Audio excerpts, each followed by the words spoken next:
अस्सलाम वालेकुम नाज़रीन, उम्मीद है कि आप लोग खैरियत से होंगे। नाज़रीन, अब्दुल अज़ीज़ शर्की साहब अपनी किताब में लिखते हैं कि मैं मौलाना मौदूदी के घर बैठा उनका इंतज़ार कर रहा था। इतने में 3 लोग और भी आ गए और हम सब बैठ के मौलाना मौदूदी का इंतज़ार करने लगे। वो लोग कौन थे मैं नहीं जानता था। थोड़ी ही देर बाद मौलाना मौदूदी भी आ गए। सलाम दुआ हुई, एक दूसरे की खैर खैरियत मालूम की। उसके बाद उन आने वाले 3 लोगों में से जो सबसे बुज़ुर्ग थे, उन्होंने गुफ्तगू का आगाज़ किया। उन्होंने बताया कि इलामा इकबाल का ख़त मौसूल हुआ है। वो कह रहे हैं कि जितनी जल्दी हो सके लाहौर पहुँचें, कुछ ज़रूरी अमूर हैं जिन पर गुफ्तगू करनी है। और उन्होंने साथ ये भी ताकीद की है कि लाहौर पहुँचने की तारीख भी बता दें ताकि मैं आप लोगों का इंतज़ार करूँ। मौलाना मौदूदी ने उन्हें बताया कि अगले 3 रोज़ तो उनकी मुलाकातें तय हैं, जिसकी वजह से वो लाहौर नहीं जा सकते, लेकिन 3 रोज़ बाद वो उनके साथ ज़रूर रवाना होंगे। उन्होंने पूछा कि क्या मैं इलामा इकबाल को इतला कर दूँ? मौलाना ने कहा जी बिल्कुल, आप उन्हें टेलीग्राम कर दें। वो शख्स इलामा इकबाल के बहुत ही करीबी दोस्त चौधरी नियाज़ अली खान थे। शर्की साहब का ताल्लुक जलंधर से था, तो उन्होंने मौलाना से कहा कि जब आपने लाहौर से वापसी के लिए निकलना है तो जलंधर मेरे पास भी रुकते जाइएगा। मौलाना ने उनकी भी इस दावत को कबूल फरमा लिया। फिर ऐसे हुआ कि जब लाहौर से मुलाकात करके मौलाना वापसी के लिए आए तो जलंधर शर्की साहब के पास रुके। खाने के दौरान शर्की साहब ने उनसे पूछा कि इलामा इकबाल ने आपको लाहौर क्यों बुलाया था और क्या गुफ्तगू हुई। मौलाना मौदूदी कहते हैं कि मेरी इलामा इकबाल से ये पहली मुलाकात थी। इससे पहले हमारी कभी मुलाकात तो नहीं हुई, लेकिन मैंने इलामा इकबाल को देखा ज़रूर है। लेकिन ख़त किताबत का सिलसिला पिछले कुछ अरसे से जारी है। इलामा इकबाल चाहते हैं कि मैं हैदराबाद दक्कन छोड़ के पंजाब मुंतकिल हो जाऊँ। इसकी वजह यह है कि चौधरी नियाज़ अली खान इलामा इकबाल के बहुत करीबी दोस्त हैं।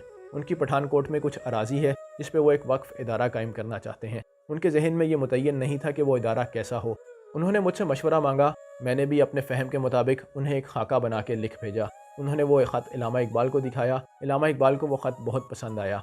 अब इलामा इकबाल चाहते हैं कि मैं उन्हीं की अराज़ी का इंतखाब करूँ और वहाँ पे वो इदारा कायम करूँ जो मैंने ख़त में लिख भेजा है।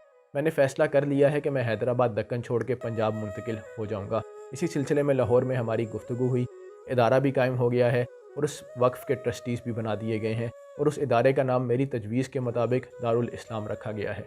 फिर मौलाना मौदूदी फरमाते हैं कि मैंने भी इलामा इकबाल से कहा है कि अब आप 2 बातें मेरी भी मान लें।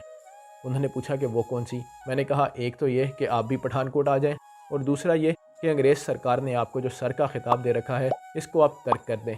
इसने आपकी अज़मत में कोई इजाफ़ा नहीं किया। एक आज़ाद मुसलमान के सर पे ग़ुलामी का ताज बिल्कुल नहीं जचता।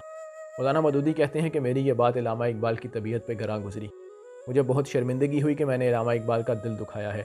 लेकिन थोड़ी ही देर बाद जब उनकी तबीयत संभली तो उन्होंने कहा कि मैं इस सर के खिताब को बहुत जल्द तर्क कर दूँगा।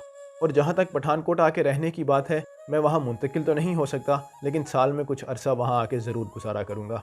शर्की साहब लिखते हैं कि मौलाना मौदूदी इस मुलाकात के 3 से 4 महीने के बाद हैदराबाद दक्कन को खैरबाद कह के पंजाब पठानकोट मुंतकिल हो गए।